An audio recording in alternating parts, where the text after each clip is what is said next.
Hi guys, Niyas അബൂബക്കറാണ്. ഞാൻ ഇന്ന് എത്തി നിൽക്കുന്നത് കായംകുളം കട്ടച്ചിറ എന്നൊരു സ്ഥലത്താണ്.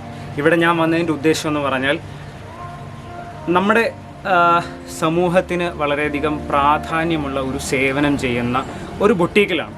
ഈ ബുട്ടീക്കിൻ്റെ പേരെന്ന് പറഞ്ഞാൽ കമേലിയ ബുട്ടീക്ക് എന്നാണ്. ഇതിന് റൺ ചെയ്യുന്നത് റസിയ സലീം എന്ന് പറയുന്ന ഒരു വ്യക്തിയാണ്. നമുക്കെന്തായാലും ആ ഇത്തയെ തന്നെ നേരിട്ട് പരിചയപ്പെട്ട് ഇത്തായോട് കാര്യങ്ങൾ ചോദിച്ചറിയാം. ഇവിടെ ഞാൻ വന്നതിൻ്റെ മെയിൻ ഉദ്ദേശം എന്ന് പറഞ്ഞാൽ ഈ ഇത്ത കല്യാണം അതുപോലുള്ള ചടങ്ങുകൾക്ക് പെൺകുട്ടികൾക്ക് വളരെ ഫ്രീ ആയിട്ട് തന്നെ വസ്ത്രങ്ങൾ കൊടുത്ത് ഒരു സാമൂഹിക സേവനം ചെയ്യുന്ന ഒരു വ്യക്തിയാണ് നമ്മൾ പരിചയപ്പെടാൻ പോകുന്നത്. ഹായ്, ഹലോ ഇതാ. Hi, hi. എൻ്റെ പേര് റസിയ എന്നാണ്. കായംകുളം കട്ടച്ചിറയിലാണ് ഷോപ്പുള്ളത്. ഓക്കെ ഇതാ. ഞാനൊരു 23 വർഷം സൗദി അറേബ്യയിലായിരുന്നു. ഓക്കെ. മടങ്ങി വന്ന് വെറുതെ ഇരിക്കണ്ട, എന്തെങ്കിലും ചെയ്യണം എന്നുള്ളൊരു ആഗ്രഹത്തിന് പുറത്ത് പിന്നെ എൻ്റെ ഒരു പാഷൻ കൂടിയാണ്, അങ്ങനെ തുടങ്ങിയതാ. ആണല്ലേ, ഓക്കെ. ഞാൻ ശരിക്കും ഇന്ന് ഈ വീഡിയോ എന്നതിൻ്റെ പർപ്പസ് എന്താണെന്ന് ഞാൻ ഓൾറെഡി പറഞ്ഞു കഴിഞ്ഞു. അതായത് ഇത്ത ഫ്രീ ആയിട്ട് ഡ്രസ്സ് കൊടുക്കുന്നു എന്നുള്ളത് അതിൻ്റെ ഒരു അനുഭവസ്ഥൻ കൂടിയാണ് ഞാൻ. അപ്പം ഇത്തായ്ക്ക് അതിനെപ്പറ്റി എന്താണ് പറയുക? ഇത്ത എങ്ങനെയുള്ള വ്യക്തികൾക്കാണ് ഡ്രസ്സ് ഫ്രീ ആയി കൊടുക്കുന്നത്? ഇത്തായ്ക്ക് അതിലൂടെ കിട്ടുന്ന ഒരു പാഷൻ അല്ലെന്നുണ്ടെങ്കിൽ എന്തുകൊണ്ടാണ് അങ്ങനെ ഒരു തീരുമാനം എടുത്തത്? എങ്ങനെയുള്ള വ്യക്തികൾക്കാണ് ഇത്ത ഡ്രസ്സ് കൊടുക്കാൻ ആഗ്രഹിക്കുന്നതും ചെയ്യുന്നതും?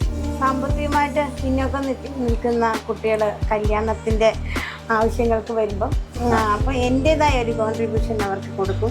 പിന്നെ ടോട്ടൽ എമൗണ്ടിൻ്റെ ഒരു പെർസെൻറ്റേജ്. എന്തുകൊണ്ടാണ് ഇത്ത ഇങ്ങനെ ഒരു തീരുമാനത്തിലേക്ക് വന്നത്? ഒരു സംതൃപ്തിക്ക് വേണ്ടിയാണോ അതോ? തീർച്ചയായിട്ടും ഒരു സംതൃപ്തിക്ക് വേണ്ടിയാണ് അല്ലേ? ഓക്കെ. അപ്പോൾ ഇത്തായിക്ക് ഈ വീഡിയോ കാണുന്നവരോട് എന്താണ് പറയാനുള്ളത്? ആക്ച്വലി ഇത്ത ഈ വീഡിയോയോട് ഇത്ത എന്തെങ്കിലും പറയാൻ ആഗ്രഹിക്കുന്നുണ്ടോ? ഈ വ്യൂവേഴ്സിനോട് എന്തെങ്കിലും പറയാൻ ആഗ്രഹിക്കുന്നുണ്ടോ? ഇത്തായിക്ക് എന്താണ് ഉദ്ദേശം, ലക്ഷ്യം? എൻ്റെ ലക്ഷ്യം എന്ന് പറഞ്ഞാൽ ഈ കട ഇങ്ങനെയല്ല, ഇതിലും നന്നായി പോകണം, അതായത് വലുതാവണം അല്ലേ? ഓക്കെ.